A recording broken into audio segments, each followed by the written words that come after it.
आई बाबा कशाला सांगत असता सारखं, आम्ही लहानपणी असं केलं आणि तसं केलं.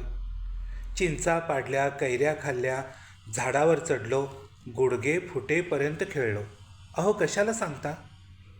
तुम्हीच ना आम्हाला पहाटे 5ला उठवून शाळेला तयार करता. स्कूल बस दारात हॉर्न देत राहते म्हणून आमच्यावर चिडचिड करता. मग घाईघाईत कसंबसं वॉशरूम गाठायचं, गडबडीत आंघोळीचं पाणी ओतून घ्यायचं, उभ्या उभ्या चहा किंवा दूध, एखादं बिस्किट तोंडात कोंबायचं. डोळ्यातली झोप गेलेली नसते तरीही म्हणता, कार्ट्या उठ नाहीतर शाळेचं गेट बंद होईल.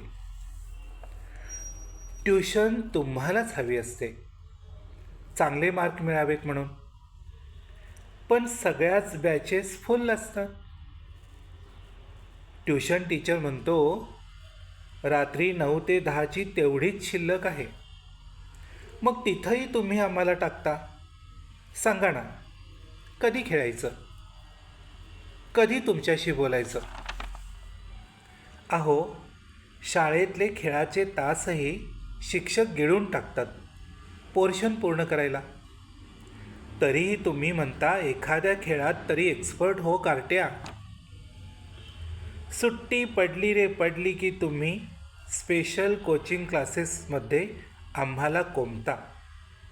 भली मोठी फी भरून टक्केवारी वाढू दे म्हणून. तरीही तुम्ही म्हणत असता, याचा व्यक्तिमत्व विकास व्हायचा तरी कसा? शिक्षक तक्रार करतात, शाळेत तासाला झोपा काढतो. अहो, झोप मिळतेच कुठे आम्हाला? तुम्ही म्हणता नेलेला डबा तसाच परत आणतो. अहो, डबा खायच्या वेळेत सुद्धा आम्ही अभ्यास पूर्ण करत असतो. संपत चाललोय आम्ही या स्पर्धेच्या जगात. इकडे धावतोय तिकडे धावतोय, तुमच्या अपेक्षा पूर्ण करायच्या नादात. थकत चाललोय मनानं आणि शरीरानं. आई बाबा, कधीतरी मिळणार आहे का वेळ तुमच्या कुशीत निवांत पडून राहायला? मिळेल का पुरेशी मायेची ऊब सक्षमपणे जगायला? आई बाबा, कधीतरी वेळ मिळेल का तुम्हाला आमच्यासाठी, आम्हाला कुशीत घ्यायला? सांगा ना आई बाबा, सांगा ना, कृपया सांगा.